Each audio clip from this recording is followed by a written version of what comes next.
out. Hello everyone, welcome to game number 1 between the Bad Rats and Zul'jin Distillery. We are here on the best map in Heroes of the Storm, Brax's Holdout, to get us nice and started off. Hope everyone's ready. This is an even more explosive battle than it used to be with the changes, and you can just absolutely rip apart a outpost. Though this is not Brax's outpost, do not get it mixed up in your head. You can absolutely rip an outpost apart. Ripping it out. You have Anduin being banned out. First pick and first ban do go to the side of Zul'jin Distillery, which means the Bad Rats did select this battlefield. Bit of a blonde band going on just right now. We do go and have Anduin and then Johanna. Blaze, hey, Blaze could be blonde, you don't know. Actually, we do know. We do have, like, skins with him without a helmet. He is not blonde. I don't even think he has hair. Speaking of, okay, so it looks like we hate blonde hair and no hair. That's what we got going on because Garrosh also being banned out. Garrosh. That's supposed to be Garrosh. I messed it up. We do go and have the Squid Billy coming out. Stukov, the Hush Puddle Healer. Here we go again. Our world is worth fighting for. We're going to have Crowley coming out on the other side, one of the hated blonde characters, as well as May. I mean, these guys are just going. I don't even have time for analysis. This is nuts. We do go ahead and have Anubarak. Anubarak is going to go out. It is interesting. Anubarak, definitely the one with spell armor, going to be a little bit harder for Komi to burst down. And we also have the Tassiface, Master of the Black Hole, and one of the best anti-engage characters in the game. If you try to run into a narrow area, Black Hole will just eat your lunch and ruin your day. Malthael being banned out. Interesting. Like, Malthael is okay. Is May not the best? I wonder what's coming that they don't want Malthael. Offlane Diablo, let's go, Chokal. We also do have the Samuro being removed.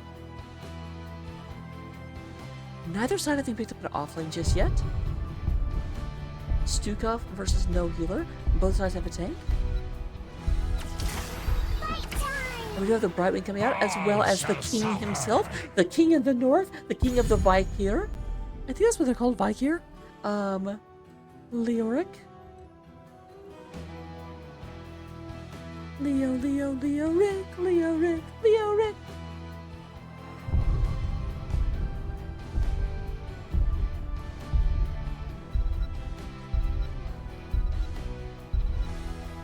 So who we have going against Leo? Who's going to be pairing against Leo on the top of that? This will be Thrall. Thrall is an okay pick. Thrall can beat Leo, especially after level 7. Before level 7, Thrall kind of gets bullied by Leo, but after 7, whenever he gets that 15% like 15 percentile hit, damage and heal, then suddenly it does get a lot harder for Leo to like stand toe to toe with the Green Warlord. We do go and have globals on both sides. Brightwing able to go up and heal Leo in a pinch. And then, of course, the fall stat able to fly up there as well. Neither side picking up the Genji. We're not going to see the boss sneak a dude. But we'll get into the game right about now. Don't go anywhere. We will be here for the first of at least 3 games, hopefully 5.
Guys, I did it again.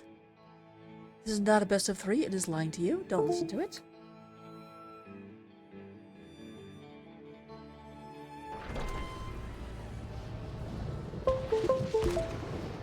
Alright, coming into game number 1, representing the side of the Bad Rats. We have Neon playing Brightwing, Cyanide on that there Chromie. We have Ding Dong playing May. French is going to be coming out there onto the Junkrat.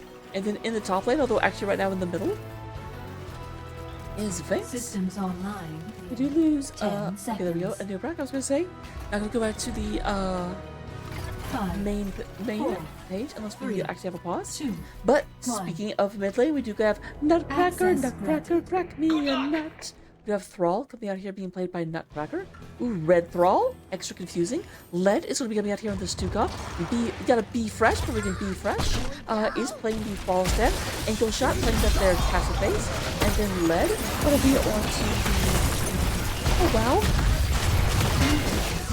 I don't even get to finish introducing Lead before we already have a kill. May very, very quickly going ahead. That is the big problem that I think Stukov's going to have. Stukov was picked up very, very early, but because he immobilizes himself, that makes it kind of easy to beat the bingo.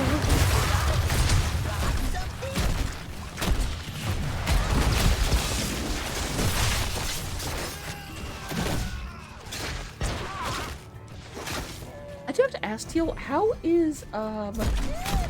weasels? Like, they're Zul'jin Distillery, they're necromancers. I also am very happy that Junkrat is on the Bad Rats. This is quite a first. So we did go and have top lane, we just spread out a little bit. We've got LED with his 10,000 damage smacks. The all bears position, probably won't come down until it takes a bunch of damage. Not able to get the spell armor up before all the damage comes in. If they are going to get any significant up strong map, that will help Thrall push into Leo. However, like I said, Thrall does need a little bit of help up until level 7.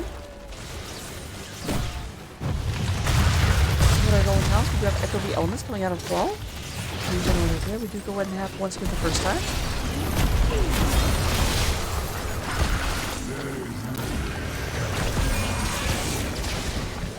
Bit of damage going back and forth. French down to it. And there is the secondary rack. However, a very, very well timed mine kind of stopped from engage. Here's Leon moving forward. Ding Dong super low. But we do have once again second kill onto Castle Face. So despite the fact Tessera went down, we do actually have a channel coming out onto the OP. Leo down here trying to go in and get this back. Thrall at full health, but doesn't try and press it.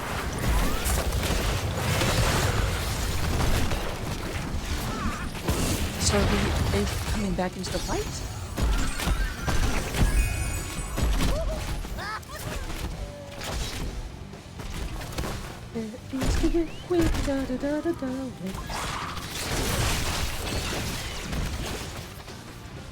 Alright, so we do go ahead and have Fallstead moved up here.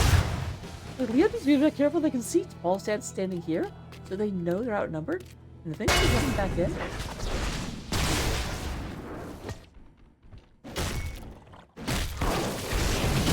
However, with 2 people up top, that gives you the 4-minute farm, we'll then start pushing in relentlessly. We already have the front wall down and one of the towers down. Second tower is not long for this world. Oh, the Ding Dong does a bunch of damage. And we can go and have Liam going in for the heal. Ankle Shot getting moved back by the Junkrat. Ankle Shot also kind of has itself weak while they builders, and the wood in a little bit of ouch. Wasted away, you did. Ow, that hurts me.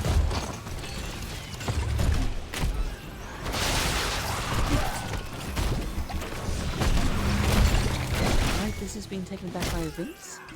Nutcracker! Go stop them!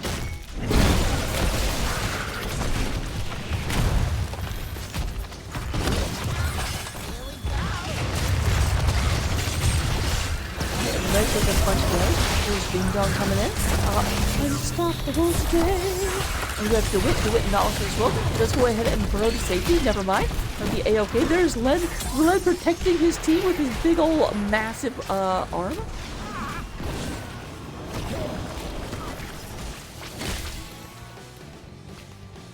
The Nutcracker does not want to move in on things, not until level 7. At level 7, I do expect the play to change up here. Excellent. The enemy will have to deal with a much larger wave of Zerg than we will.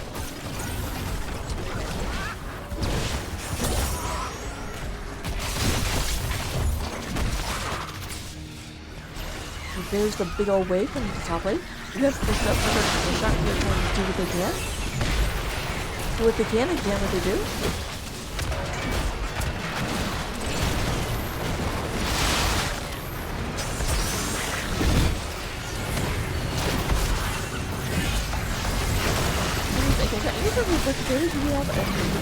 And that's gonna be poor Tassadar.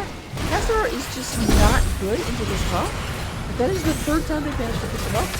Against these Tassadar into how he's getting skills and all their abilities is a big problem into a lockdown comp like this.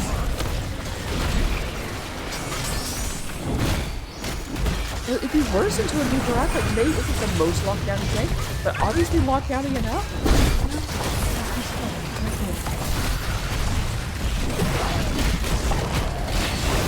Going down, lots of damage. And the new Barak does get taken out, and Ving's going to stand proud. 4 kills to none in favor of the bad Rex.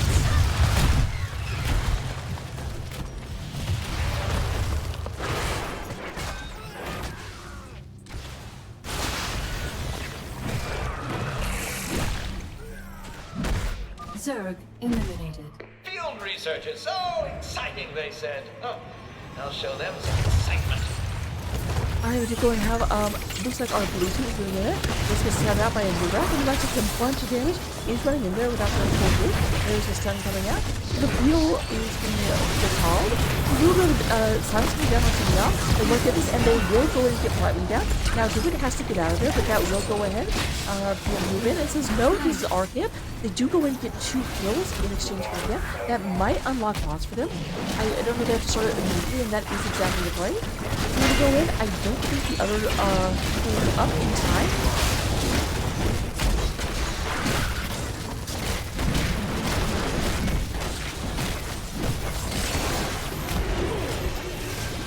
Alright, boss picked up on the side of Zul'jin Distillery.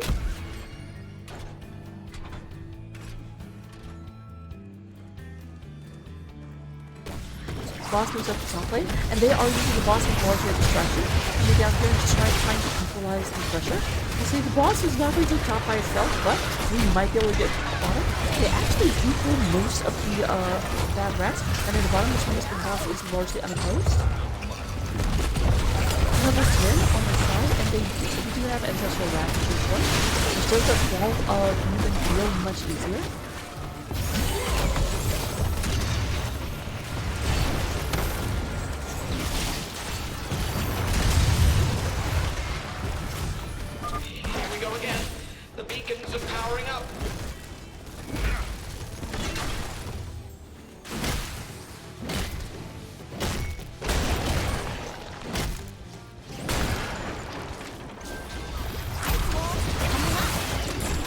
The ice wall. Nice cocoon. A little bit. It seemed like Stuga thought we were running away, and that's not otherwise. Would you go to ankle shot? Poor ankle shot. Leave the poor Tass alone. This is bullying at this point. But there we do have a double kill response. Tassadar, you shall be avenged. We're at 5 kills to 4, so very, very good turnout for the side of Zul'jin Distillery. I'm glad. I don't like one-sided fight, and we started to feel real one-sided, but with that, we are at 5 apiece. Meanwhile, we do have a camp to the top of the map. Going and getting in there, knocking all these down. They all fall down.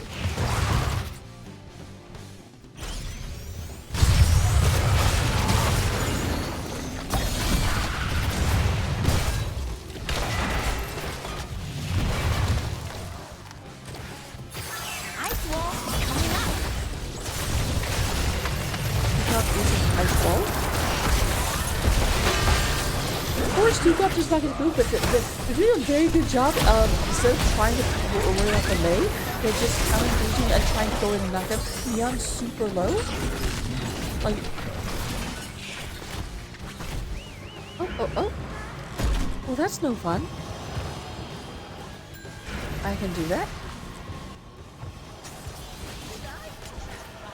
Thank you for telling me, Heretic. I appreciate you.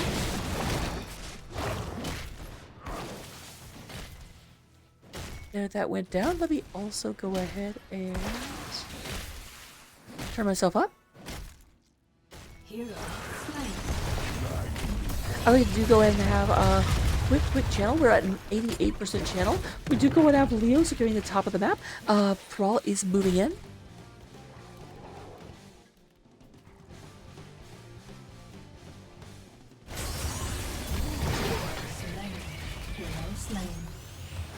I do really like how Tassar keeps being instrumental in getting these kills. Tassar has gotten bullied so unfairly this game. Like, I think of the 5 kills that Bad Rats have gotten, 4 of them are on Tassar or something. Let's just check if that's accurate. Yeah, 4 on Tass, just because they keep targeting Tass, and so Tass is finally getting their revenge. Just being like, no, you have bullied me enough. We will not stand for this. Now, we do go and have Leo pushing bottom into Tass. But meanwhile, the 4-man, four fingers to a slap, he's going to be coming in here, trying to go ahead and knock this wall down. Mr. Gorbachev, tear down this wall. Gorbachev? I don't know, I'm not that old.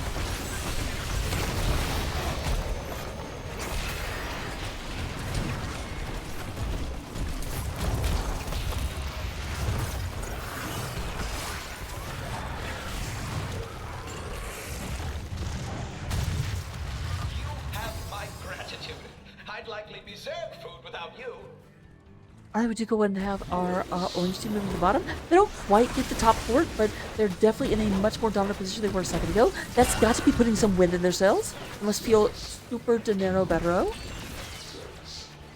None of that is actual Spanish.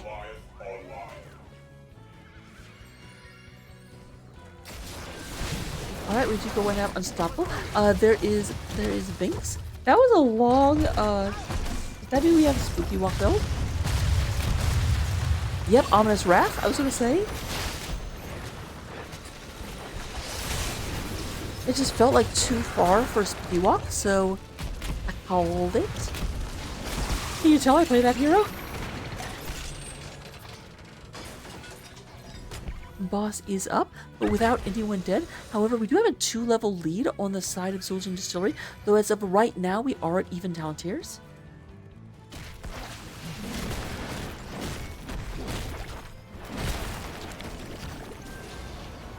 So we're going to go ahead and have this being picked up. We should have everyone kind of moving to the bottom of the map real quick. Dun, da, da, da, da, da, da. And putting that there just to make sure their opponents aren't trying to be sneaky and cheeky. We gotta be a little careful because neither side really wants to advance too far. Like, especially with Leo showing up here. The beacons are recharging, and the Zerg are growing agitated. Alright, now they can see that. Although that just went down. There's a stun onto the Junkrat. The Junkrat goes ahead and explodes back out of danger. Gonna take it right into odd. But first, ended up like gussing the Kobe into safety. You have Bing's going in there, cutting the damage from the other team. There is a Entomb coming down. Does inconvenience Nutcracker, but doesn't really hold him for very long. But a lot of ults used, no one actually dies. Only Flaming Swipe still up on the side of Zul'jin Distillery. We have the Slowing Stands always up, as well as Blink Heal.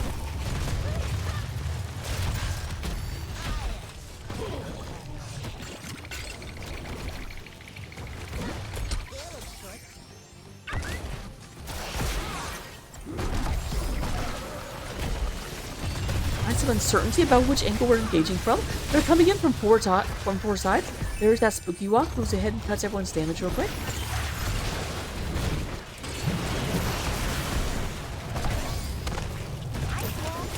There's the Ice Wall. Ice Wall does go ahead and catch Tassadar. LED goes ahead and drops that, but will get stuck in the Frost.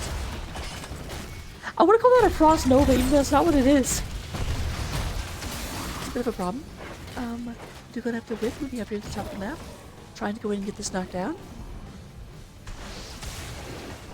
And there we have more channel, but it won't be channeling for very long as Ding Dong goes ahead and comes to the bottom of the map real quick. Hello, Giselle. Welcome. Congrats on making it to one of the secret channels.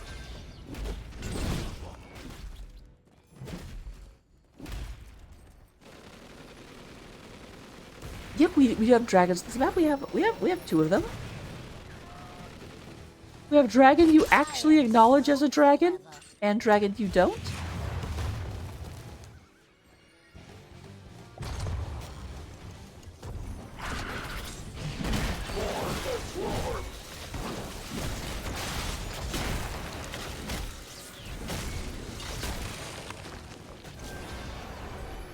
Alright, we are up to 78%.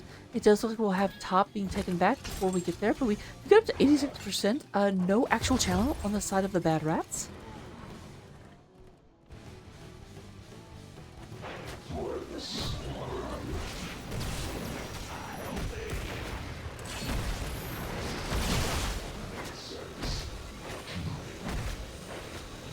Alright, this is being picked up right quick.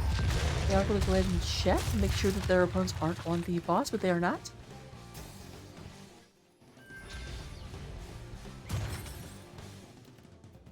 And we should see this being picked up, but immediately sensing where they are, we do have Ding Dong moving to the bottom map, trying to prevent them in the channel. They don't want their full wave coming out right about now.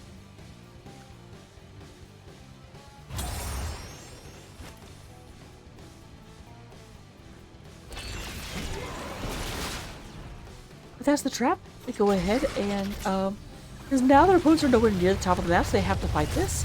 Aren't able to fight it, they go ahead and back off because they are down 2 levels. And this will be another full wave going on out over here.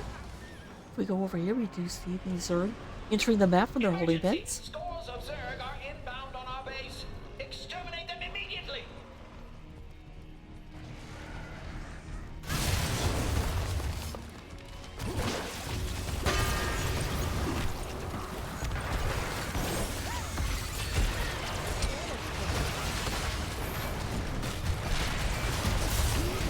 There can be Zoigles coming in. Zoigles! Lots of damages. I had such a good commentator, you guys. But yeah, lots going in. Oh, massive damage going down here. We do have Vince going down. And I kind of got caught in that rock and a hard place. We have Junkrat stuck inside the cocoon, going to come out and immediately get Gust to the side. You're not going nowhere.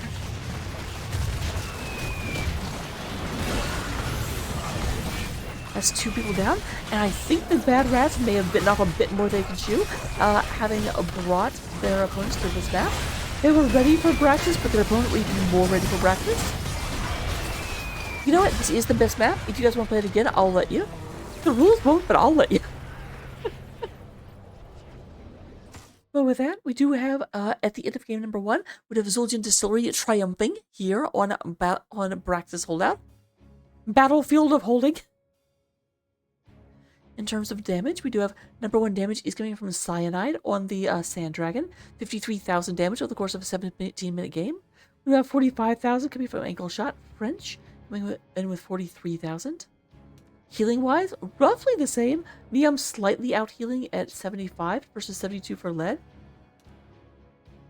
Bit of extra impressive because the highest damage was also coming from the blue team. So there wasn't as much for Neum to heal, but Neum still found the healing.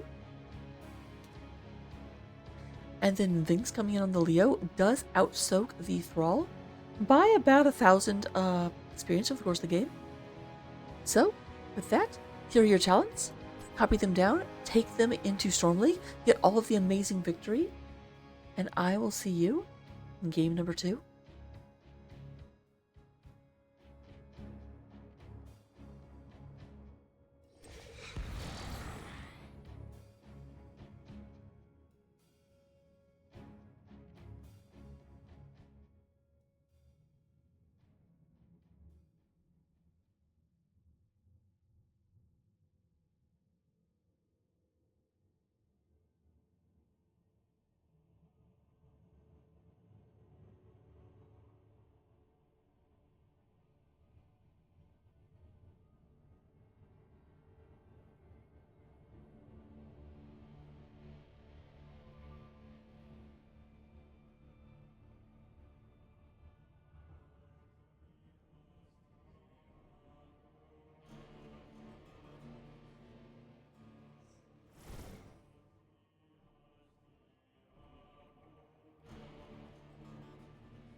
Spider Queen.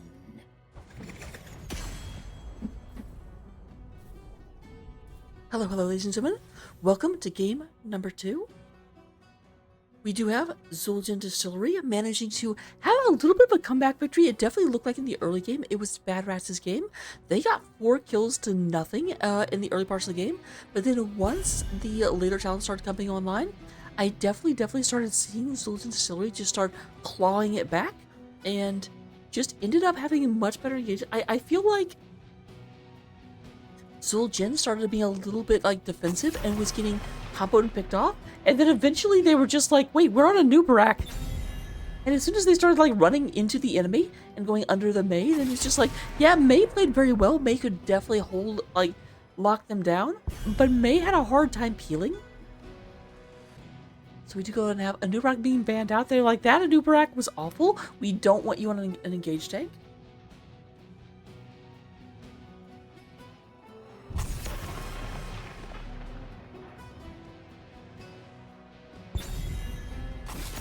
Come on, turn.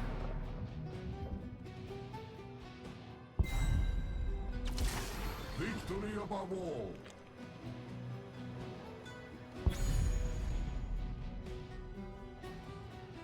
This is bug.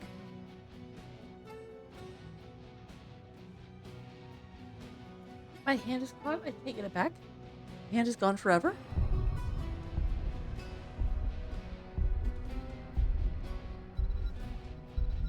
Hey, Kitty, I am going to need my hand to cast. It does look like we've got Stukov being picked up first by Niam once again.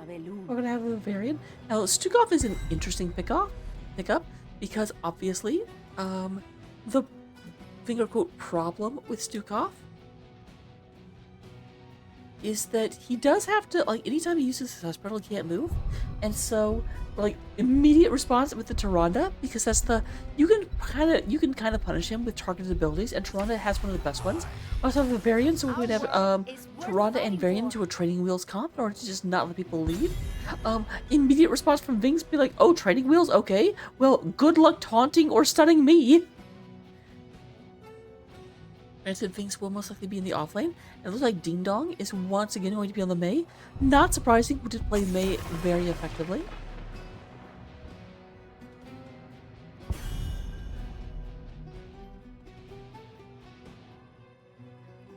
Chromie getting banded out. And Joselle, hey, big dragon.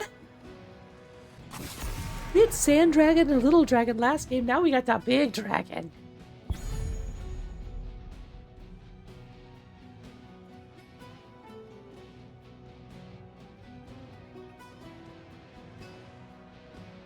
Excuse me while I yawn in your face. I'm very rude. Oh, derp. I'm like, what is on my face? I see a shadow, and I'm like, it's the mic. Because there's a light right there. Let's fly. That's too close to the camera. We have the Falza coming out, as well as a Flame Boy himself. We can't redeem the Butoku.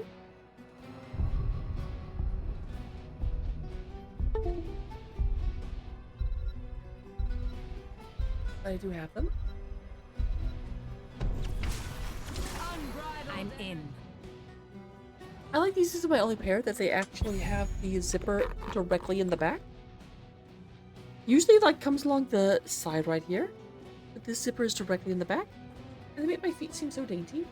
I love them. They also, I don't know if you can really see it, but they've got like lace up here.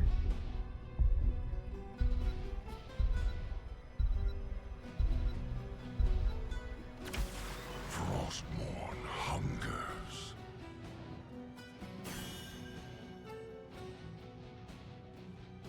Ooh, interesting. We have Arthas. Is that off-lane Arthas? Let's go. Though granted, off-lane Arthas into a Deathwing, like, that's one of those things. It's going to take Arthas a long time to actually get anything done. I do have to wonder if he's going to use Deathwing to, like, stack his talents. So I can't imagine. It's either that or the False as the offlaner. False and offlane into Deathwing could actually be very effective. We do also have Carrion coming out from French, and then, of course, the Kira. Well, what if Deathwing... There's so many questions I have, and we'll answer them all in game number 2.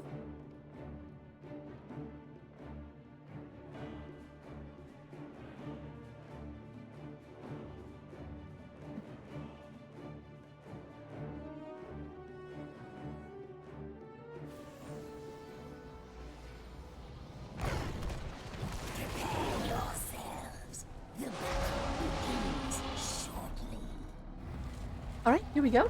Moving into game number 2, we do go ahead and get Bad Rats coming out of the blue side of the battlefield. Vinx is playing the big almighty Gur Dragon, Deathwing. Neom is going to be onto the Stukov. We do have Ding Dong playing the May. Franch is going to be on Kerrigan. And we do go ahead and get Cyanide playing Kira, checking in. Meanwhile, representing the orange team, is going to be the Zul'jin Distillery, not playing Zul'jin. How?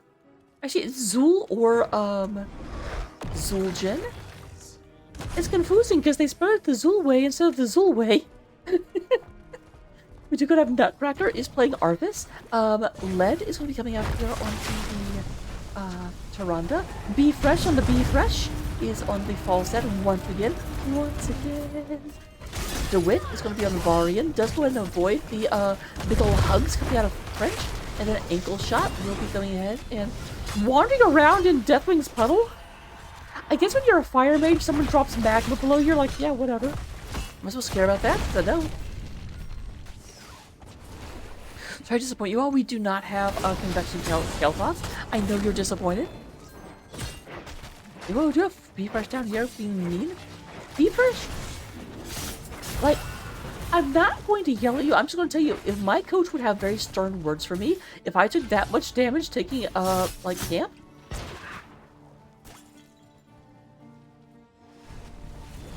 There's Vinx coming up into DeWitt.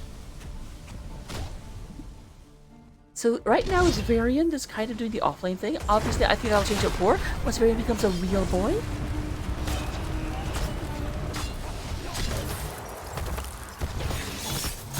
Oh, Nutcracker, Nutcracker, you'll do it right. You are Arthas. You better hide. That is Arthas being the first blood of the game. Tried to go ahead and go down there and do the offlane, bottom lane thing. Oh, DeWitt?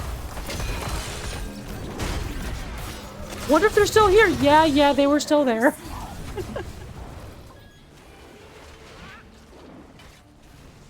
Gotta be careful about that with Kerrigan. I feel like this is a bit of a double down after last strategy, because remember they did very, very well early game, and now they're like, no, just, we're better in the early game, let's go and grab early game heroes like Kerrigan and Jizn Tilly.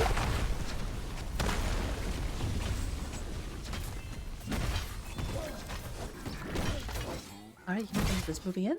Do go and have Cyanide. Cyanide. Nutcracker going to oppose them. Having trouble staying grounded. Oh, we do have a kill onto Kerrigan. I was not paying attention to that. I was too busy watching the lower turn in. That is a nice counter kill, getting Kerrigan out of the fight, at least for a little bit. We do go and have maximum effort, the Deathwing talent, as well as Ensnaring Swing.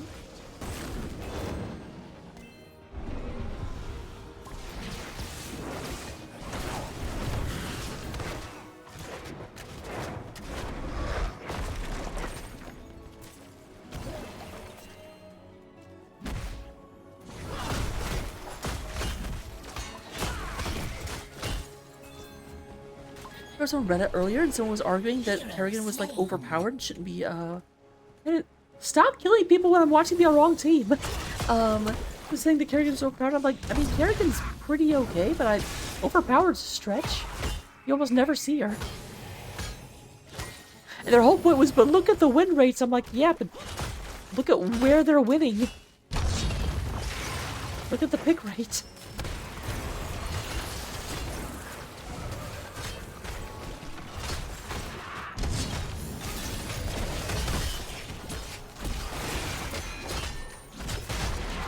Yeah, that's really French. It is interesting how the Queen of Blade, like, this is actually the extra disrespect, because this Arthas is wearing the, King of Blade skin, which is just extra like, hey, yo. I'm find out about Arthas. I do love that apparently, that must have been a living bomb that got the last hit, because Kira finished off Kel'Thas, but then Kel'Thas' living bomb finished off Kira. That's some of that Romeo and Juliet stuff going on.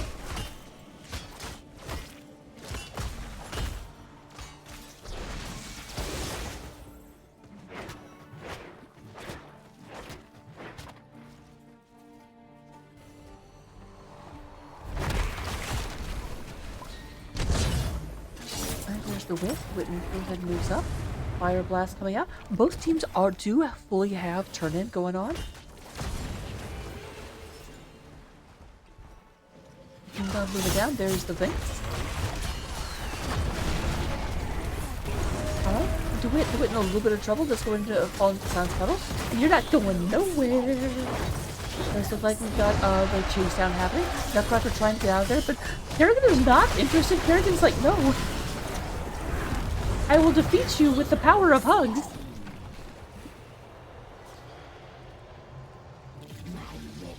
Shall weave a web of death upon the blue team.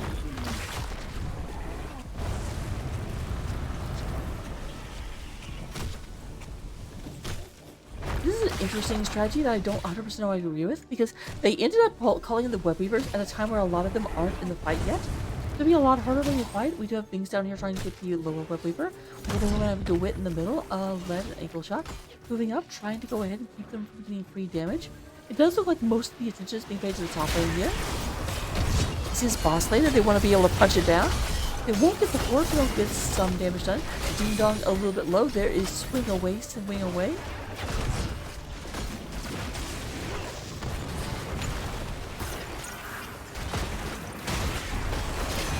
Here's the taunt coming down, and the stun or the launch. Hero slain. That's going to have to be a quick retreat into the side of our orange team. Those are slain, and we are not yet level 10. Level 10 is available on the side of Bad Rats, however. We do go ahead and get Summon Ultra Lift, Leveling Roar, Massive Shove, Final Strike, and Ice Ball.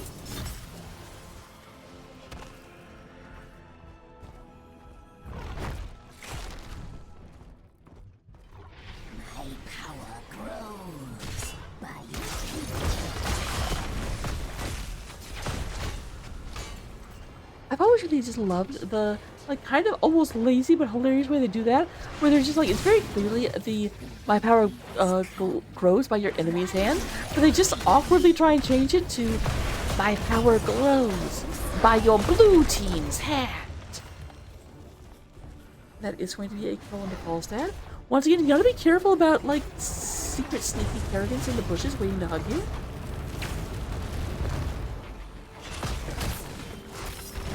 Because she was waiting in the bushes of love.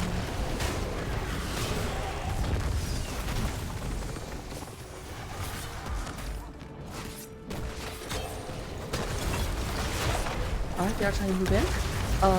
Get this boss lane down. We have a stun coming down onto DeWitt. There's the Sans Puddle. However, Lead is in the area. Lead is getting the lead out. But also getting out is going to be this, yeah. We do go ahead and have French backing out. That's super low. And actually, we do have Tyrande takes down Kerrigan with an owl. Hoot!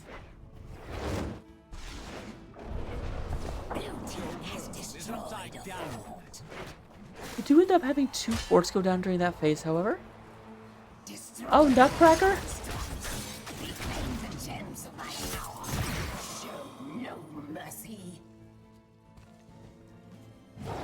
"49 times."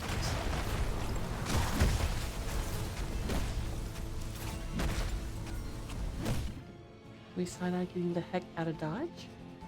Wit also there, but knowing that both sides have seen the other, neither wants to stick around because they're not sure how many people will be showing up.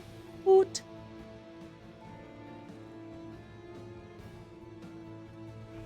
The clutch is filled, blue team. My power shall aid you.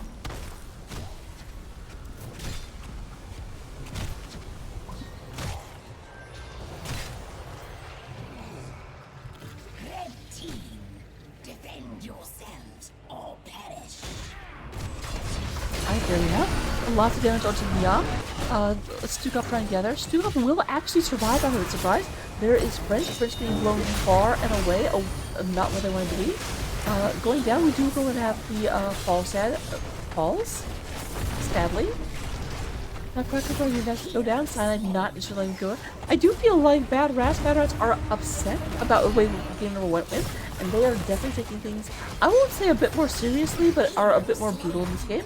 They've gone for a very much jump in, lockdown, do not let people move cop. Between Kira and Kerrigan, that's just a lot of we do damage out of nowhere. It's this Deathwing or Zeratul, I think that would be the like most least socially acceptable comp.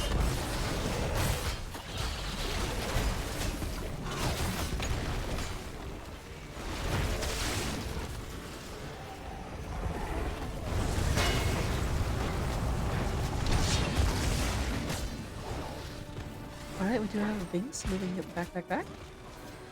All 3 of the forts for Zoltan Distillery are gone. And it looks like our blue team has moved to the bottom. Silence comes down. You don't get to leave. Arthas. I don't know why I said Arthas like I was trying to say Ricola. But that's what I was doing. Gather their gems. Bring them to me. Do this now.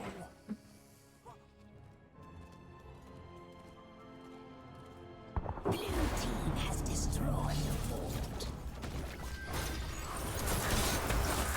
Alright, we do have protected, by the way. It does damage. And Cyanide. Hey, Cyanide. You know how it feels when your team, when you don't let our team people move? About like this, actually. You're about to know how it feels. And this is what it feels like. Ding dong. Ding dong does go ahead and use their, oh, I don't think Lead realized they would be in range of that, and they were getting fricassee, and all of a sudden they're like, wait, ow.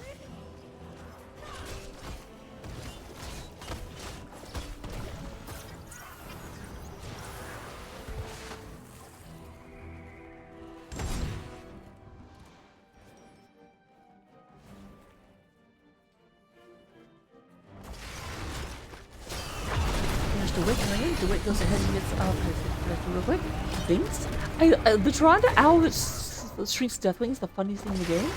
Lead takes a bunch of damage. Lead, you need some mana, my friend. Get your husband to use his trade on you to get you some of your mana back. My husband is dead. No, he's not.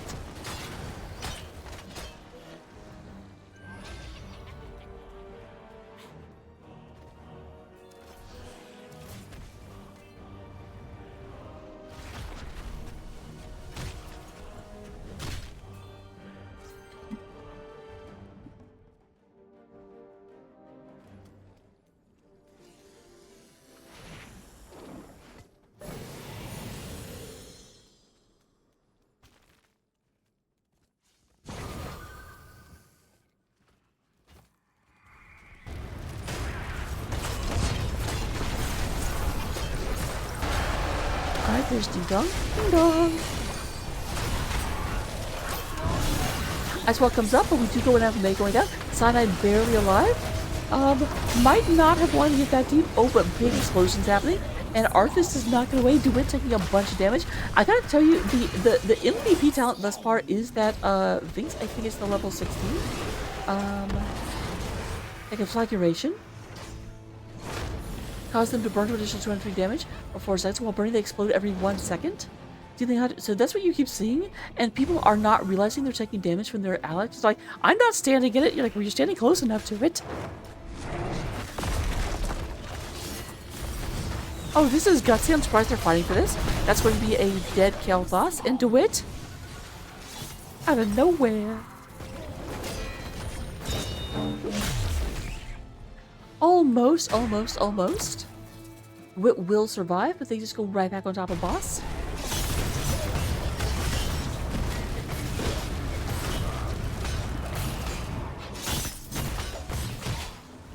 Quick, Fawcett, fly in and take the boss.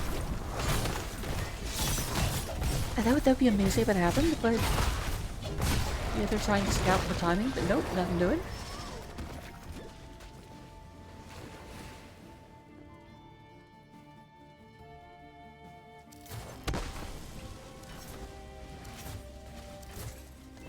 Alright, does look like the entire team is back up. They are about 2 levels down in Sultan Distillery. Bad Rat sitting in a commanding position.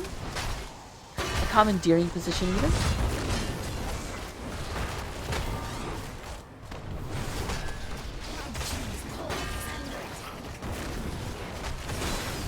There's the core. Walks right past the destroyed, that will be taken down. No one saw that lead, it's fine. The blue team has done as I asked. The spiders shall aid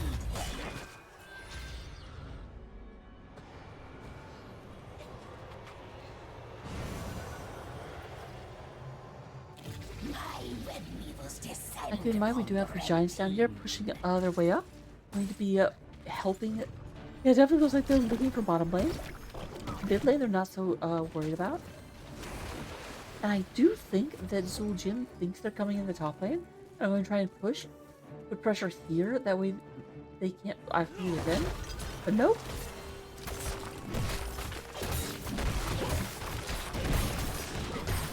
Blue team has destroyed a fort. Red team's cores under attack.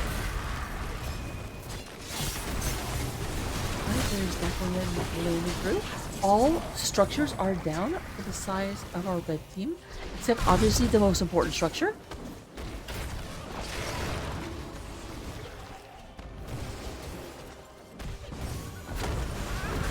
So that's what you need to do is you need to pick up the Nexus and move it into Hall of Storms.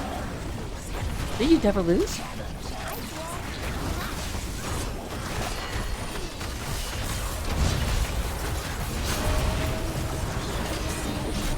Alright, with Arthas going down, this is very well could be the end of the game. We are getting kills up on the side of Bad Rat. LED making a friend, pulling them into the hug pile, and that's going to be a double kill. Lots of damage going through. There's number 3, and that makes it a full 5-man team wipe.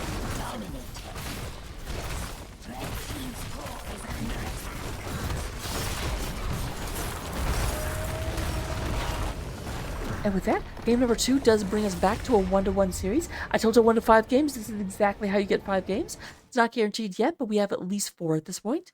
So look forward to that. But before we go into the in-between, let's go ahead and take a look. In terms of damage, we do have, okay, I would call that the same. Cyanide and Vinx both coming in with 48,000 damage. Generally, it's like 130 damage advantage for Deathwing. That's like an auto. We do go down 45,000 coming from Ankle Shot. In terms of healing, and again, note that the damage is blue. Healing number is also blue. We have 67,000 healing coming out of Neom, 42,000 coming out of Lead. And then in terms of the experience, we're going to go ahead and get 12,000. So Befresh slightly out soaking. I'm going to say Kira, Deathwing. I don't know who the opposite soaker is, but regardless, they didn't do as well. And I will see you in the next map. Don't touch that dial.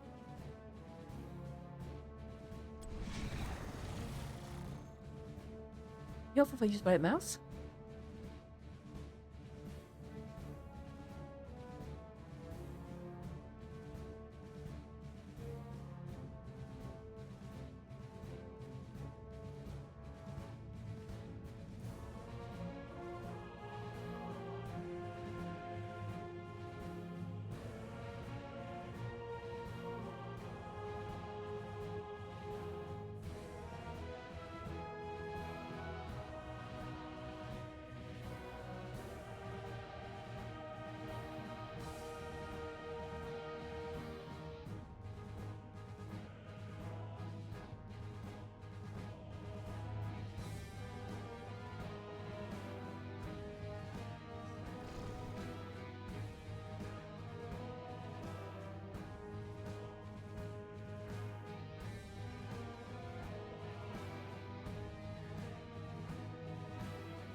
I just have to sit up at the beginning of like every game because I always like slouch in between. It's a bad habit, but we are going to go ahead and have Battlefield Eternity being our third map. We are at 1-1. It totally says 1-1 up top. I don't know what you're talking about. I definitely did not forget to update the score. You're crazy. That's what you call gaslighting. We do have Anduin being the first one banned out, and now Stukov, so... It's interesting because Stukov's in both games so far, and now it's the ban. I wonder if they're going to let a new Brack through. Do they have a plan for the Beetle? Making plans for the Beetle.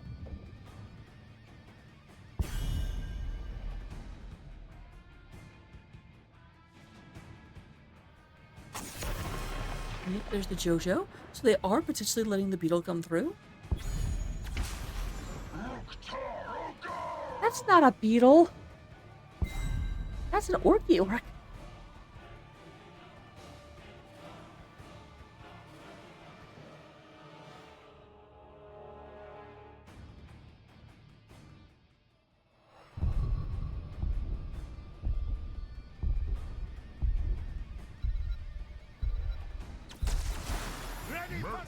For the bad guy. I do have the Muradin coming out, as well as Zul'jin. So I like that. Like the Joanna goes out, that doesn't have flashlight, so we go heavy into an auto attacker. Now keep in mind they still can run Cassia. They still can run Lily potentially. I stand ready. No blinds on Brightwing, but obviously you can polymorph.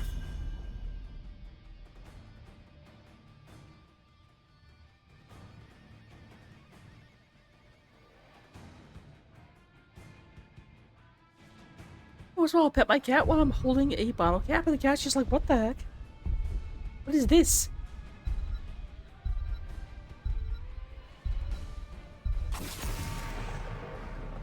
Alright, there's a falsetti. And the Lee Mingers. So I'm a bit surprised that, like, I would say the problem children do not actually, nothing happens to them. Kerrigan's still available. Kira's still available.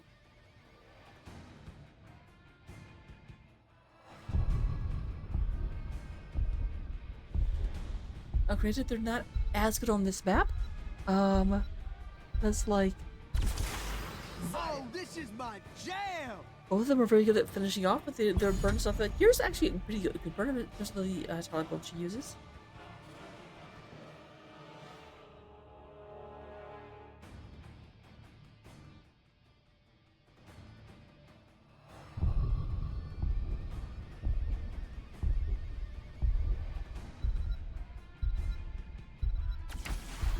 Every death comes on. And we do have the Malthael being picked up. Malthael was something we were denied seeing previously, but this time here it comes, as well as the Hanzulu. I play to win. D.Va into Malthael is definitely a decision. Not the one I would make. If I had to go into Malthael, I would probably... I mean, like, obviously Blaze, you know, can just undo last rites.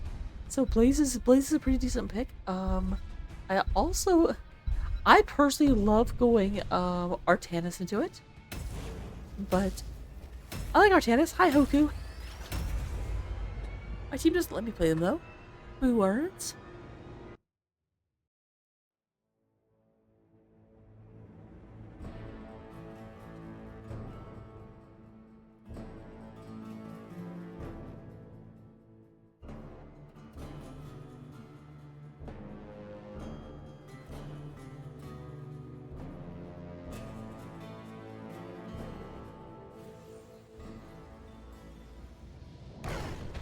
Prepare yourselves for battle, heroes.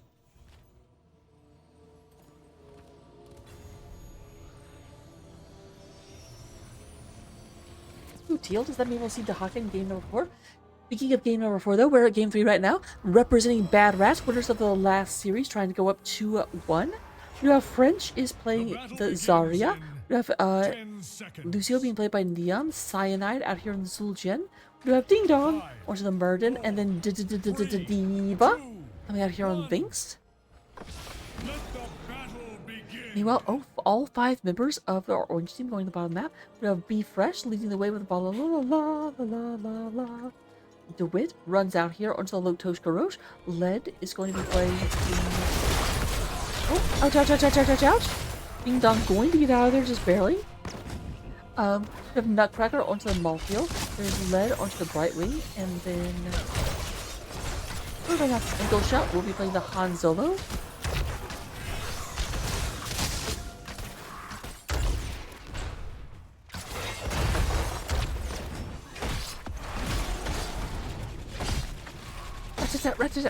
Boom, boom, I am Diva.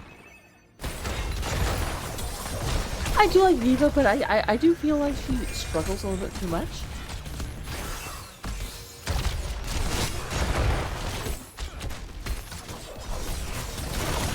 Right, there's damage, there's DeWitt trying to run it on someone.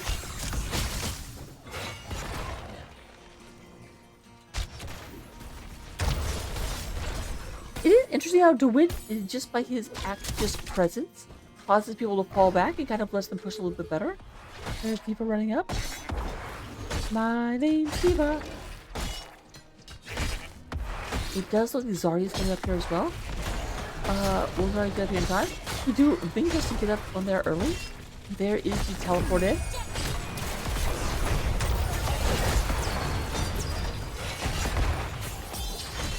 Hey, French! And that will be the first kill of the game, as we do go and have Zul'jin Distillery gaining a kill over their hated rivals, the Bad Rats. Well, bottom camp is picked up to counterbalance top.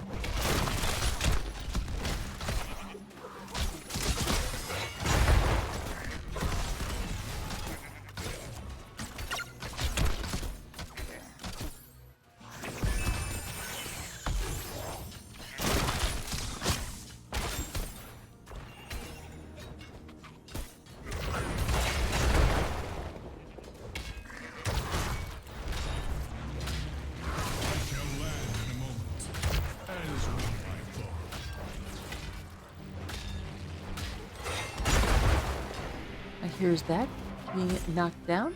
We'll get up again. Both teams go ahead and pick up their shaman camp. Shaman camps are moving out right as the immortals are about to spawn. A little bit early, I would say. I feel like you're supposed to pick those up with like 12 seconds left. I shall purge your evil from this land, demon.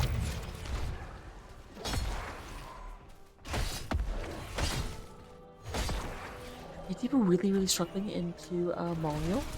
Down a little bit, so I have to go ahead and get the healing waters of the moon well.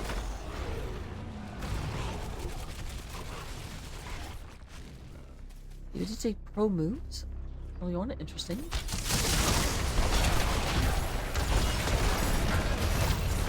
And there's the explosion. Be Fresh having a hard time getting out there.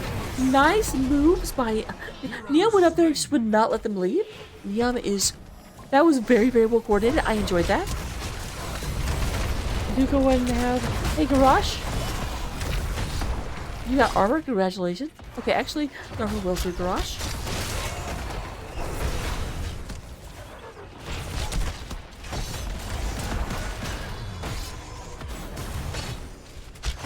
There's Peter coming in to be a hero. I need a hero. Don't you know my name is Eva? Our triumph brings order to this realm.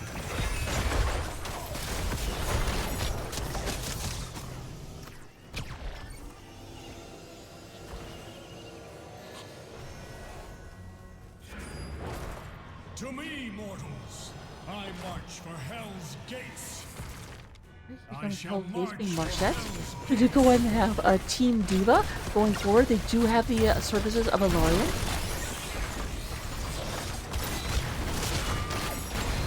And there goes the wall. Not going to survive much longer. Definitely not going to get the support off of the first one. Thus ends my assault on Hell. And yeah, Linebush, you've now got me referring to it as Team Diva and Team Malthiel? No, I want to say Team Vala. That is much more fun to say than Team Malthiel. Yeah, Plymouth, yeah, lots of damage on the French. Prince goes and moves down. Does not have a lot of energy, so French's damage output will be we're saying, why do I have the hiccups again? Help!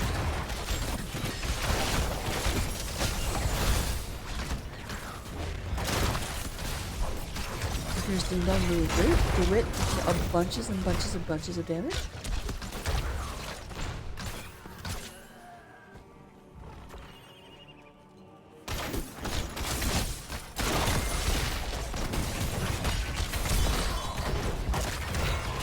Alright, do not going to use that. It does look like we have a treatment right now. The wit does not have the health to stay in this. You know, it does not matter because Lucille will not let them leave. There is a second kill for Diva. Goes ahead and picks up 2 notches on her little belt. I am on my way, mortals. 4 kills to 2 in favor of Bad Rats.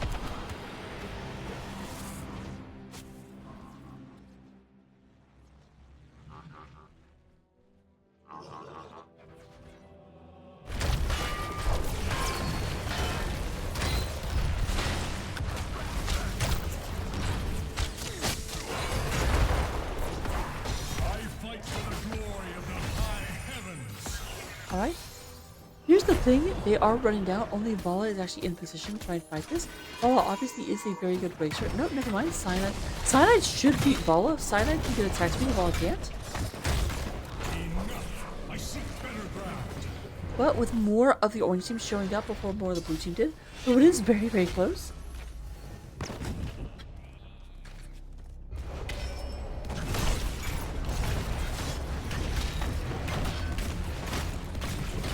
There goes this. I like the little start to Super 4 from Cyanide. That's very quick. That's very cool. But it does look like slight winning experience on some of the orange team. We do want to have Ilarian still alive with maybe 4% of their shields left, 6%. Heroes slain.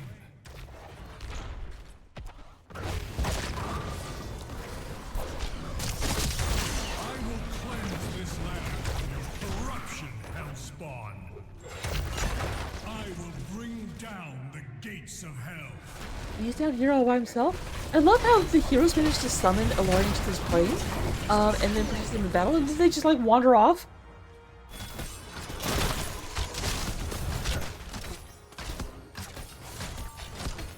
Heroes slain. This ends my assault on hell. I must rest for a time. A bit of a miscommunication there. Obviously, some people thought they were engaging and some people did not.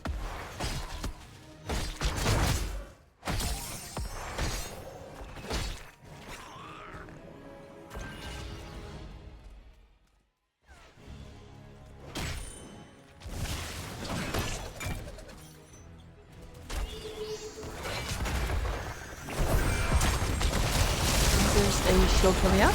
You have an explosion rocking the area. Nutcracker? You're all dressed up with nowhere to go. If Diva tries to go ahead and count through his escape, we'll be able to do so, but the rest of the team comes along. We're going to go and secure that. We do go to have Bad Rats, usually pushing into the enemy peaks.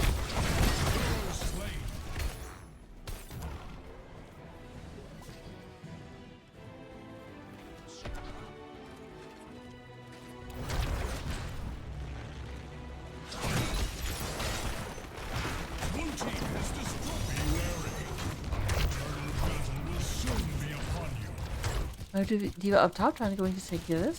He's using a little gal gun.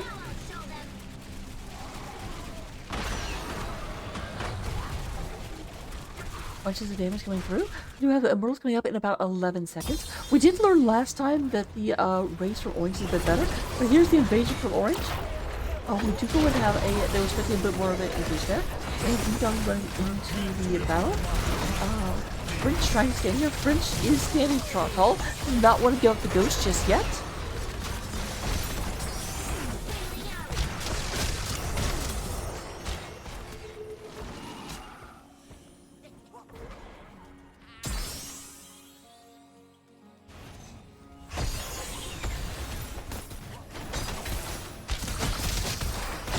I do think Alarium's not long for his world.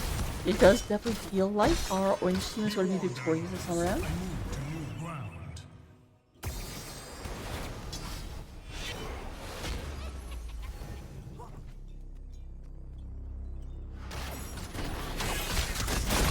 Here goes the blue team coming in.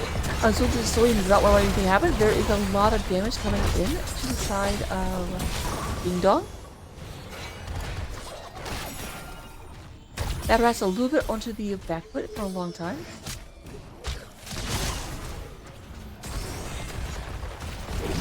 They are fighting. Ding Dong has no health.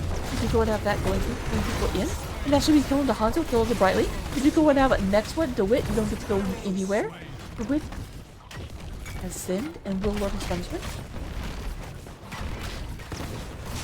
Punishment, by the way, is going back to the Whole Storms. Don't get too excited.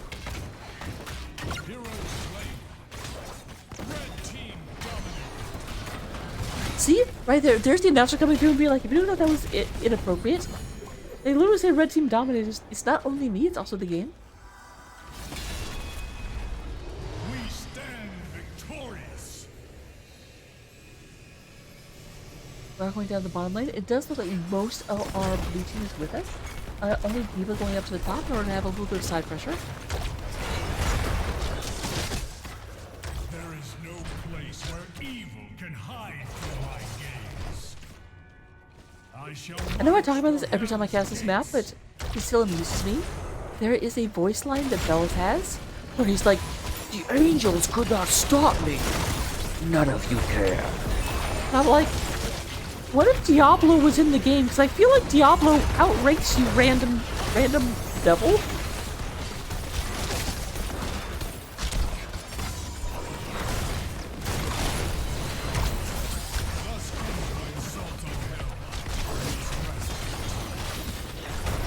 Alright, they don't quite get the fort down, but they do go in. Oh. They have two people down. There's the answering double kill. Obviously, Diva's not gone, but a lot with that weight. Diva, there was nobody there.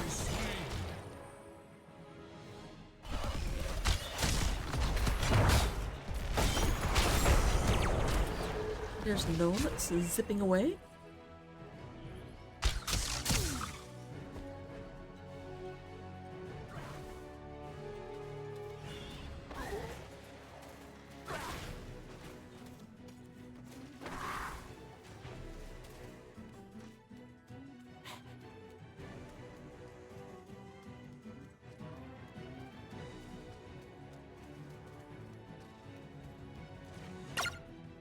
I know DeWitt's trying to keep an eye on this. We do go in now at the top lane, Malvio, Brightwing, and Vala. And then he's this top fort, or this top camp. Here comes the engage coming in. Ding Dong leads the way. Big stun onto DeWitt. There's a teleporting from Brightwing. We're gonna have the gangs all here. Get the thing back together.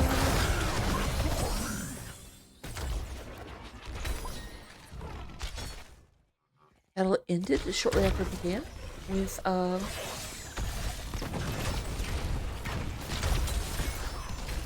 camp secured. But then the blue team making short work of the camp. Utility of war, what can I say? Cower before me.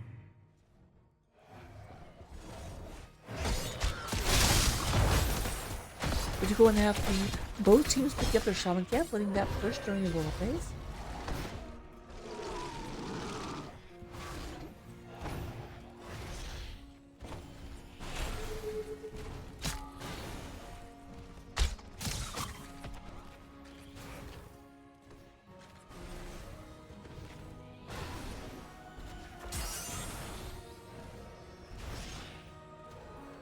Team's kind of subtly trying to make it 2 levels 60, although not as subtly down at the bottom with all 5 members showing down there briefly.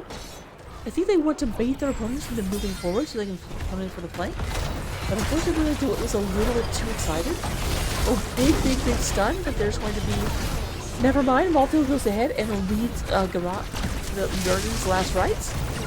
Which must be extra annoying for the Grim Reaper. Because you see there over the eulogy, like, didn't you already die once? Technically twice?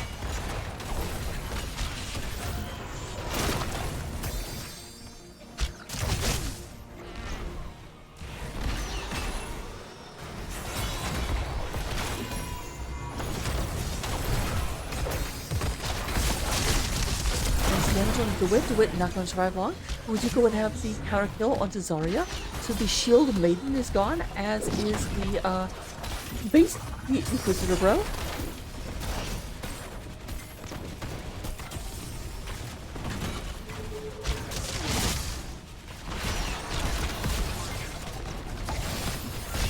Alright, things going down.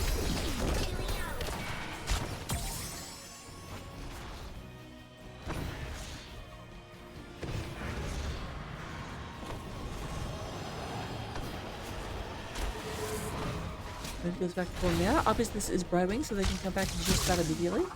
And while still trying to hold this back, is definitely focusing on damage to the to catapults for the sty. Trebuchets.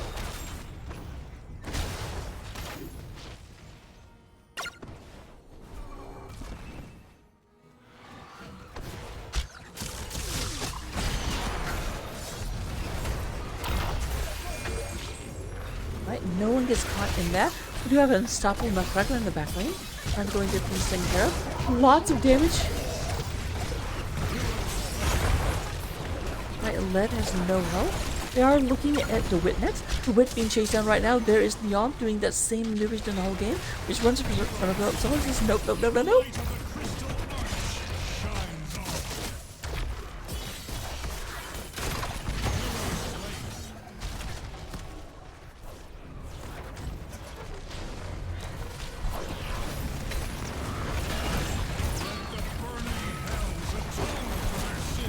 May be it. 3 members of Distillery are down as the Bad Rats move forward, trying to go ahead.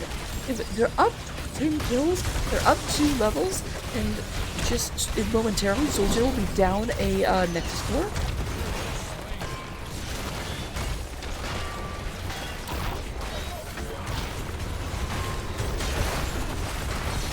Lots of damage going through. We do have Fresh trying to oppose it, but I don't think they'll be able to.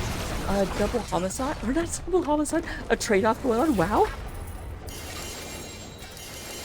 I might be a little bit tired. My brain goes for the word for when 2 murders happen. It's like double homicide. I'm like, I even said it. I'm like, no, that is not the word.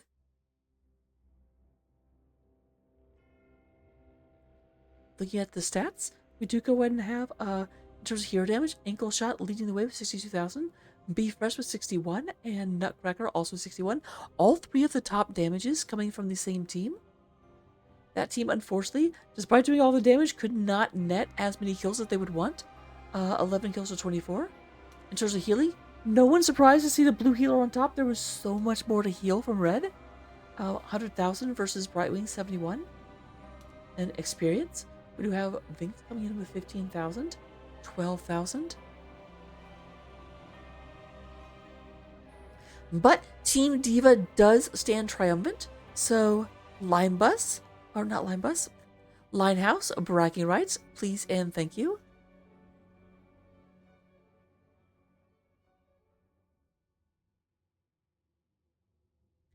If you're ready for more of what we have in store, stick around for game number 4.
Industries. Welcome to the map with an identity crisis. Wait a minute. That was the wrong one. You're supposed to be able to see me. That's important. Camera up. Welcome to the map with an identity crisis. It's Volskaya Foundry, but it might also be Volskaya Industries. It depends if you use your eyes or use your ears, because they do not agree. You have Zanduin being the first one. Zanduin being the first one being banned out this time around. Pretty similar. He is the fun police. He ruins up all your combos. He's like, nope, nope, nope. You don't get to do a slaughter. We do go and have Johanna being the first ban on the side of bad rats.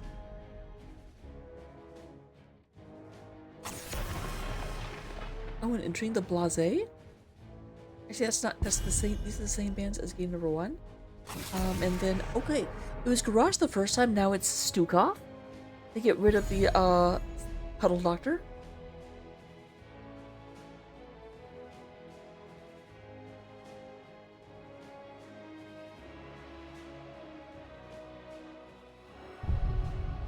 I'm trying not to yawn at you all.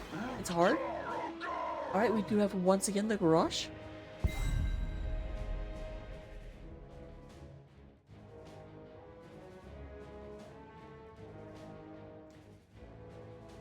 Now the real question is whether Captain D will go with Dahaka. We haven't seen a Dahaka yet. Our world is worth fighting for. I will fight to my last breath. Oh hey, it's Dagar.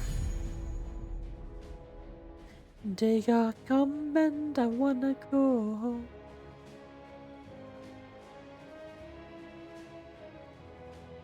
Because clearly Neom is not the healer. That's all Flame Rexar. That makes sense.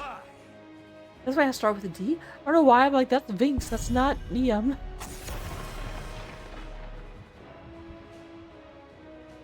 To get rid of the Brightwing, denying the chance for double global.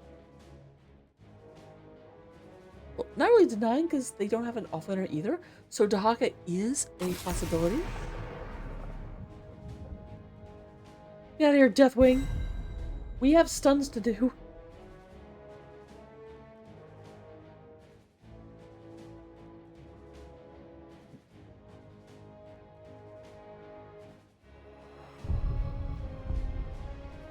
Ready Comp is just a bratty comp that's not trying. We have Cyanide and Maiev. Things really make us wait on this D-pick.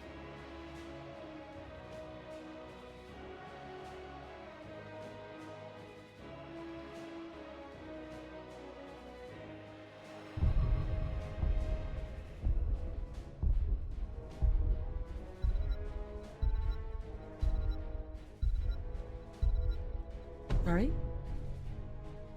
I'm not to yawn at you all, it's hard. So it begins. Okay, so we have Deckard on the side opposing Rhaegar. So a little bit more of the juice box healer. And there's Diva once again. Oh, what is he, Dahaka? Well, we also go with this. We're definitely moving into game number 3. 4? Game number 4 in just a second. Why do I keep forgetting to update this between games? See you in game, everyone.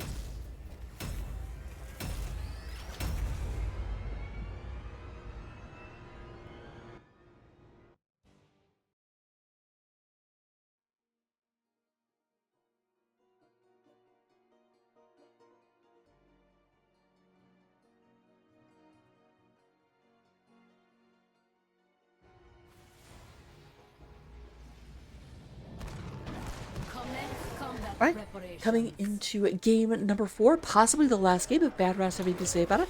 Fringe will be playing the Maiev. Vinx is going to be onto the Diva. Neom is playing the Mechanical Wolf, Rhaegar. Ding Dong is once again back on their Mei. Ding Dong has shown up very, very proficient at Mei thus far. Then we have Cyanide coming around on the Orphea. Meanwhile, on the orange side of the battlefield, representing Zul'jin Distillery, we do go and get LAD. Playing the Commando Deckard Cain. Then I'm going to get Ankle Shot. Playing the Tassaface. Be Fresh will be playing Falstad. Nutcracker will be on Loktosh Garrosh. Nope, DeWitt's on Loktosh Garrosh. Nutcracker is on. Is that okay? That's Thrall. I don't want to say all orcs look the same to me, but I did totally get them mixed up. My bad. Well, if you have RDP at the top of the map, going and collecting these. I'm going to go everything they can. We do have Diva going up against Thrall. I'll have to see if this is better or worse than the Leo game.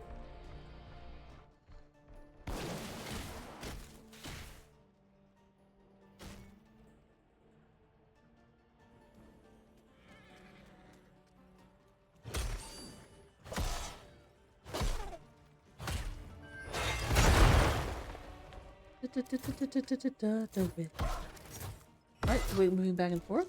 It does look like both teams are working on their that camp, but they only said, oh, Vinx has to actually back out.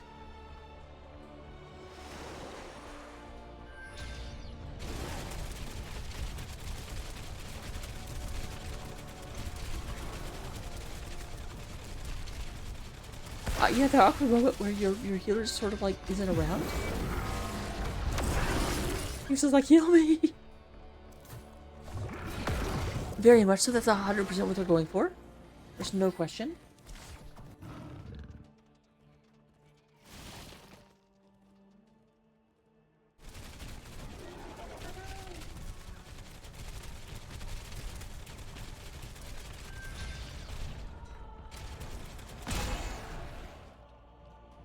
I'm surprised if we get bunny hop out of Vinx, so Vinx can just like dash in there and also cause a ruckus and a fracas.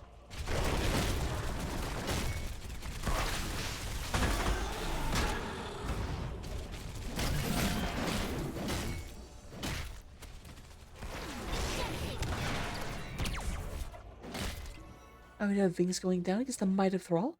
Tried to go ahead and stay and fall into that. A little bit of attention being paid to this healing camp. Both teams in the area, but neither of them prevented it from leashing. Seems like they might be calling off a somewhat of a truce.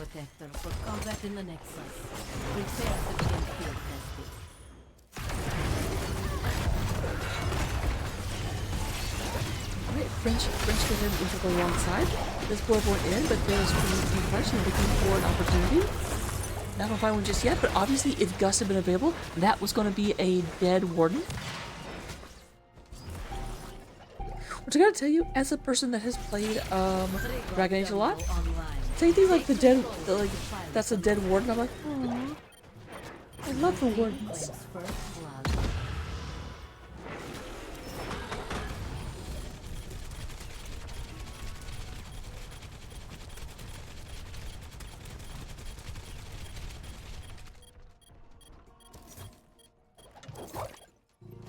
Contestation Nation. Definitely feels like Maya is starting to slip around from the bottom. A little sneaky snake.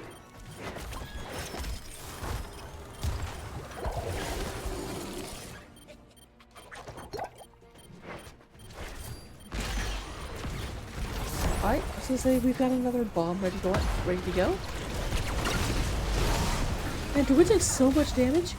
Still surviving for the time being somehow, but that unfortunately does not last. That was just a lot of lockdown on DeWitt. Even Garage with all that armor, getting it shredded pretty easily from a concentrated effort. As we just saw, so I don't know why I'm telling you about it.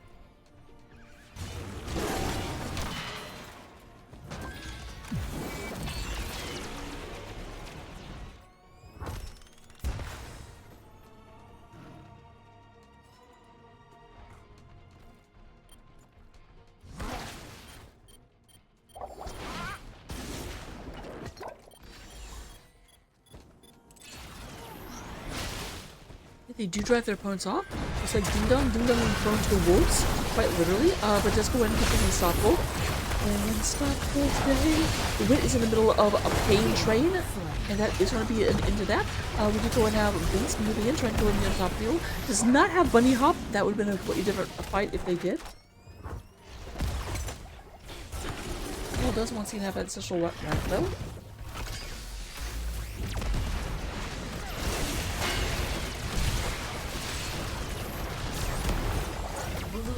Has taken control of our defense.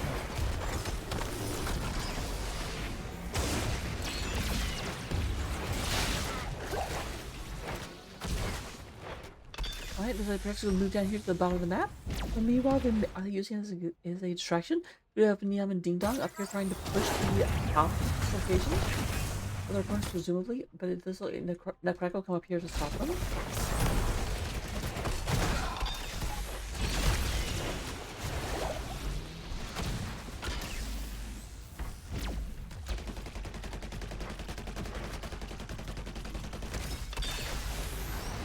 Machine gun action coming out.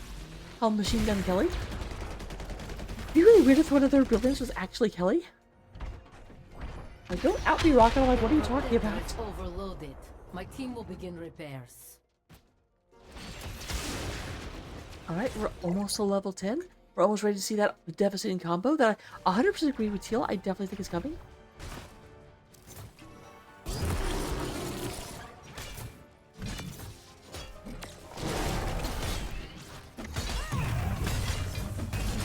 Alright, Camp right now being picked up by the side of Bad Rats. Bad Rats, but they love that good juice.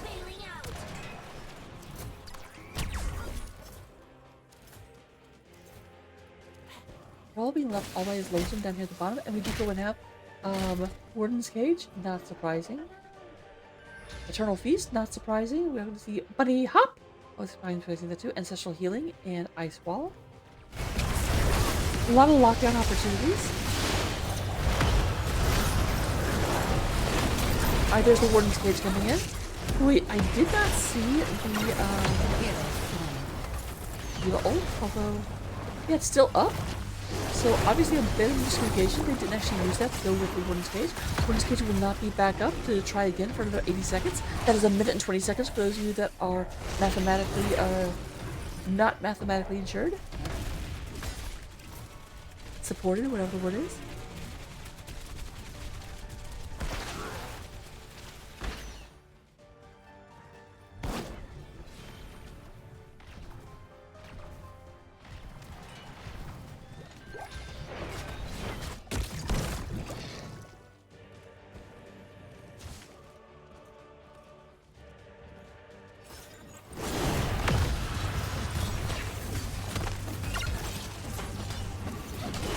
A lot more toys on the side of Bad Rat. They have 2 turrets and presumably still... Yep. Nope. I don't think they have that. Or they just picked it up.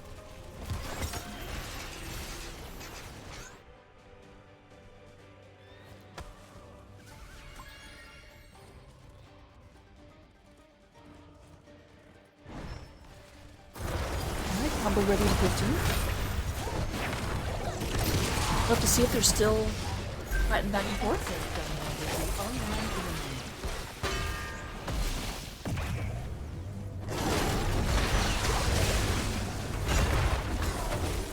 I think there's another one, but it's just a really continue trying to keep them on their feet. A lot of damage when they do it as they go ahead and start pushing forward.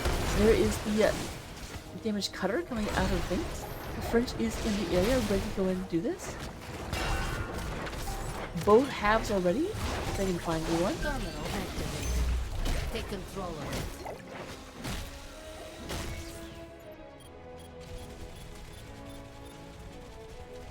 Why did you choose that one? Did you want to be seen abandoning the fight?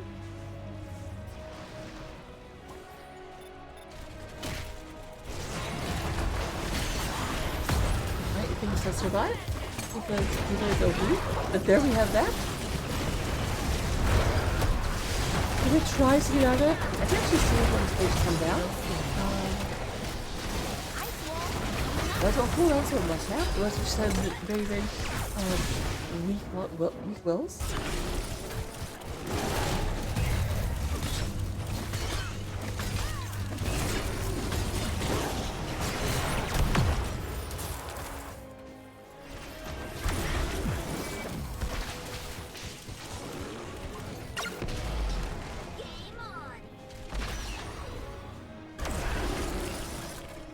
Up to 90% for Bad Rat show up. So if they can, if Soojin can just like take a team fight, they'll be able to really push in. A little bit of time, they're on even talent tiers. This may be the best shot they've got.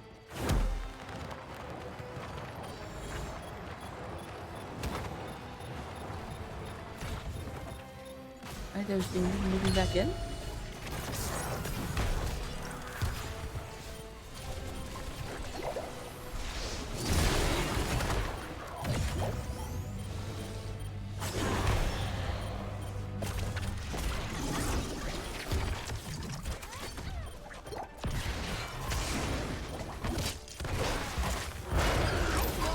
There's a big ice wall comes out.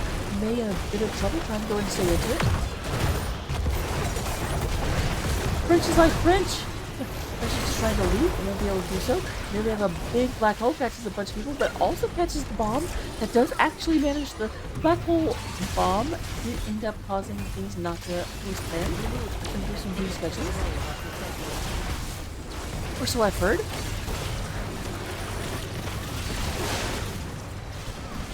There's two of them sitting inside, walking through full team full of fire. Hero slain. Hero slain. The protector has been defeated. That is two people down. One of them came back almost immediately though. Destroy the fort.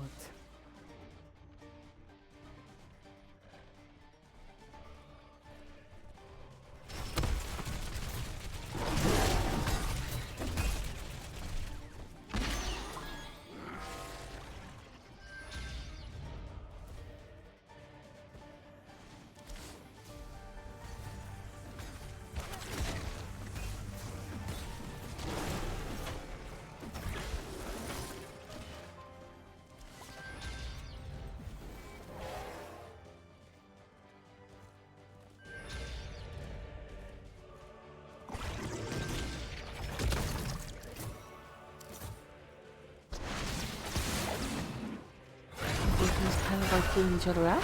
But you go and have both sets of paper airplane camps up here at the map, top of the map, and move in. We do go in and get DeWitt, who's moving up, potentially trying to flank this diva. Diva does sniff the danger coming. Danger zone. Just go ahead and decide to get out while the getting's good, and for the next lane, nothing really happens to her.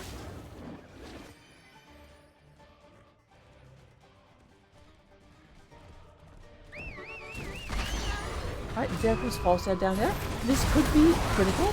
There is the dust. That's going to but there's a big avalanche. Black hole catches a bunch of people. We have a lot of damage coming through. Nutcracker looking for this. DeWitt goes ahead and catches a lot of people in that groundbreaker. And that is going to be Orphea going down.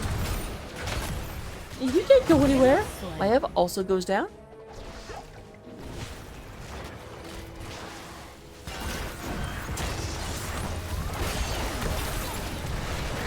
Something weird to say, it almost feels like the healing is a little bit more on point than was in game number 1. And it's weird to say that because, like, Rhonda is very devoted, and Deckard isn't so much. He just like drops off. Here you go.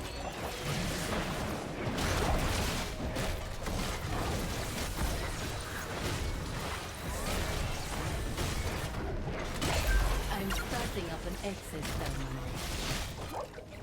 Red team has destroyed the fort.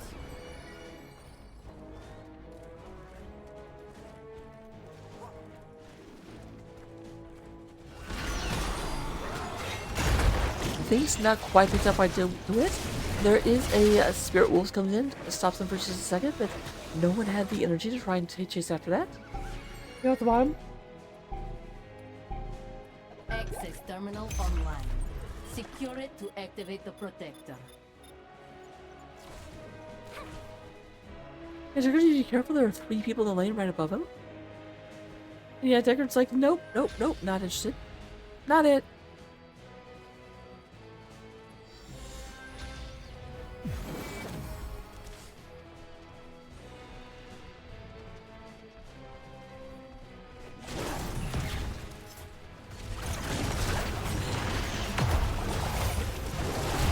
Go and have the bunny hop to be done. Bunny hop goes in and DeWitt has nowhere to go, but also DeWitt is escorted back to the Hall of Storms. And we do go and have, there it is. Hard to go and survive. The Vault of the Wardens to go in and and keep that down. The French is moving forward. There is lead. Lead's about to be pulled back. Nope. Not quite able to land that. Lots of damage with the angle shot, but it does look like the retreat will be successful.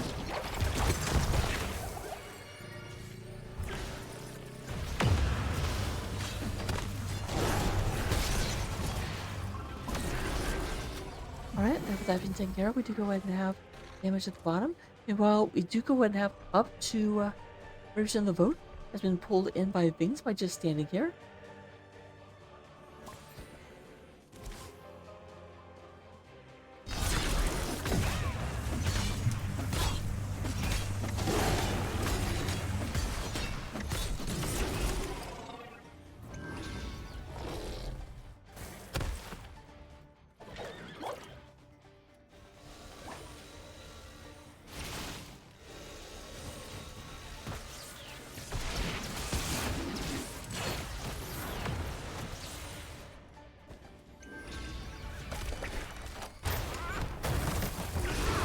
Blue team has taken control of the sector. Blue Right. team has destroyed the fort. Blue team and now has a protectors coming up here. They do put both people in it. That is a kind of an interesting decision. Not something I see a whole lot. Obviously, you can use all of the ability, but that does mean that it's basically a 3v5 plus you.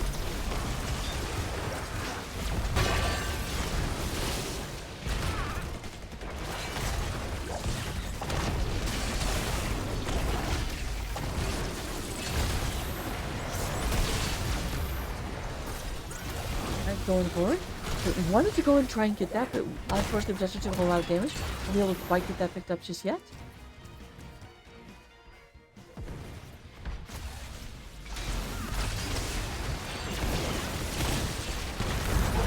Alright, protector does go down, unfortunately. Not able to stand up against all of the damage that's just pouring in. We do go now with these fresh, goes ahead and throws those lightning hammers. Trying to clear out this top lane. Well, it looks like we're looking for a engage. There's Vince. Taking a lot of damage. We do go ahead and have the avalanche. Trying to keep. Then we have Buddy Hop shenanigan. And his shits do actually result in a kill onto Taciface, kill onto Deckard Payne, and it looks like the wit not long for this world as Garrosh also goes down.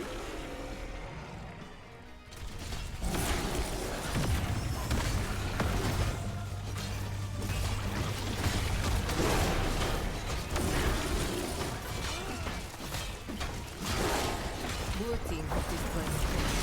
Red team's floor is under attack.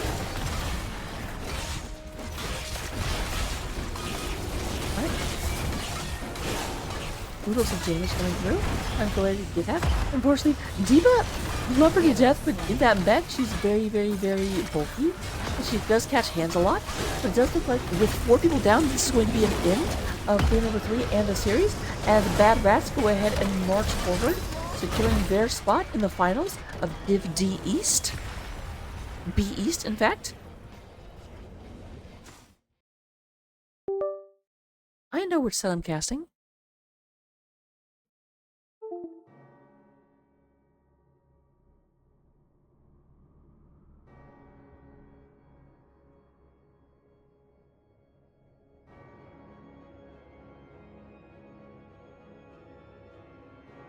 Let me go ahead and see if I can get an interview.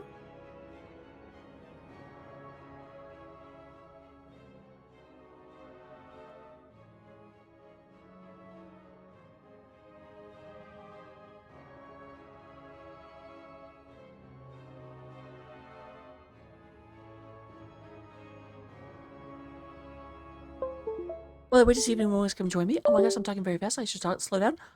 Ah. Wait to see if anyone wants to join me.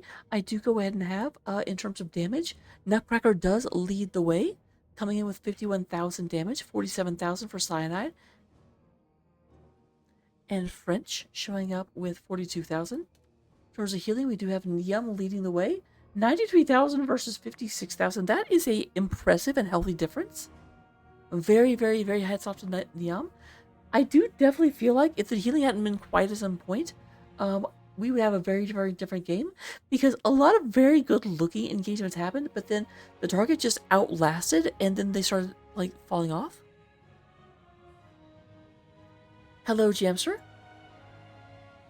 Hey, Raka. How's it going? Going pretty well. Let me turn you up just a little bit. So, first question, kind of a give me. How you feeling right now? Good. Team feels very good. I don't think we made it this far last season in the playoffs, so it's good to make it out the first round, you know. I do have to ask before we go back. Now that you have won what is effectively a semifinal match, you are destined to run into Heavy Greg in the Div D or Div B East finals. Any plans for that? Any comments? Any? Plans about the match? I mean, I'm not gonna give away strats, but I mean the same plan as everybody else. We're gonna try and win. That's about all you can do. I do have to ask, going back to the first game of the series, obviously that was the Braxis. The concerning thing I had for you with Braxis is that you guys did really, really, really well in the first about 7 levels of Braxis, and then suddenly it turned around. Was there any of that feeling in games 2, 3, and 4, where it was like, okay, we're doing well, but when's it gonna pop? No, that's not the team we are. We do not have that kind of like anxiety when we're ahead. And in general, when we lose games, it is most of the time it is us defeating ourselves. So I mean, that's the kind of thing that definitely happened game 1. But when you know that your biggest enemy is yourself and you're ahead in a game, like as long as you stay calm and do the correct things, it's kind of a free win. Not to say that these guys are, but like in a generic scenario of like if you're confident in your ability and you're in a good position, you just have to remain confident and keep doing the correct things, you know. Definitely makes sense. So speaking of being confident, game number, like, we ended up having a lot of somewhat unique drafts out of you. Like, there were some repeating elements, but I do have to say, game number 2, the Deathwing coming out was a little unsurprised. It's not a hero I see a whole lot. Did you guys? Because I kind of felt like in game number 2, did you have an offlaner? Because I feel like you kept like almost hot potatoing it back and forth between 3 You know, of you. we ask ourselves that question all the time whenever Vinx is offlaning, but that's um, no, the Deathwing is something we play all the time. That's not like a surprise. It's I don't blame you for not having done like knowing all of our particular quirks, but it's something that we as a team are very comfortable with. And then in the most recent game, and this is maybe something you can't really speak to, but I did. We were definitely somewhat expecting the Maiev Warden's Cage into Orphea Eternal Feast, and that kind of happened, but it seemed a little disjointed. Um, were the engage calls more of oh my god, oh my god, oh my god, or what? What was leading the fights? Because it almost felt like instead of the fights being Warden's Cage, Eternal Feast, go at them, the fights were oh my god, they're killing us, they're killing us, they're killing us. Wait, we're winning. That's not exactly how comms were. uh, in general, our fights are a little more endurance based in general, as far as like how we're calling things. We're usually not the team that's gonna like VP APOC somebody, you know. But I mean, especially in that last fight, I don't know if you got to see it. It was a little chaotic, but like there was a Warden Cage Bunny Hop Eternal Feast on 4 people, and like it's just disgusting. Oh yeah, it definitely happened. It just I was expecting it to pop off every time it came up because it felt to me like that was what the comp was designed to do, and then I didn't see it as much as I expected, so I wanted to ask about it. I mean, usually we're not so dead set on like comboing the ults. If we have a good combo and we see it, we'll do it. But our drafts are a lot more of we're going to pick things we're good at that we know that can synergize together, and it's a lot less of we have to cage feast every time. All right.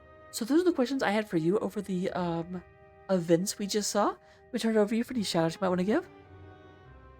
Shout out to the team for sure. This team has come a long way. They have come a long way. We were talking like as we were loading up this last game that the first win this team ever had was a butcher comp on Volskaya because they're like, oh, we're not going to win this game. We just need to like do some cheese and get a win under our belt. And that was, I don't know, probably a year-ish ago. And the progress from that team to now of like, no, we can draft this. We're confident. We know how to do this. Like, these are our strengths. We're gonna play to these. It's been a good thing to watch. But in general, other shout outs, the rest of the team, NGS, and thank you for casting. Of course. The rest of the team being the other team. Zul'jin, sorry. The rest of the team being everyone that was in that game that wasn't on my team. Right. Yeah, glad to pick this up. Mondays are a little rough for me, so hopefully it's still somewhat good.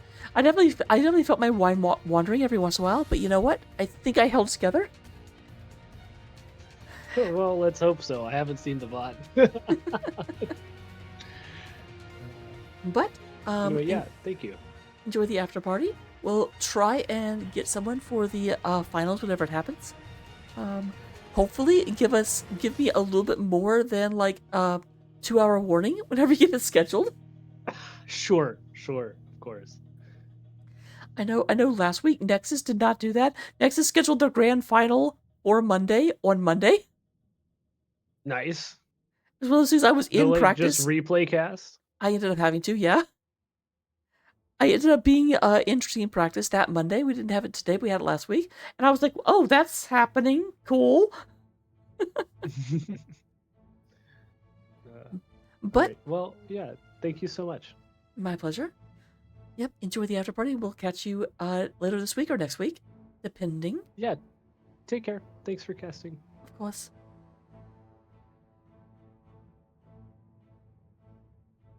And with that, unfortunately, we don't have the ability to raid from NGS 2, but I think NGS 1 is likely still going. If not, well then, Twitch is a big place. Find your entertainment and be happy. And I will see you guys. I think I'm back here tomorrow for a heroic tier game. Hatsaika and R versus Invade Camp Enjoyers. So I'll be back for that then. Otherwise, lots of casting going on. We're still in the middle of a lot of playoffs, a lot of determinators. See you next time, guys. Bye-bye.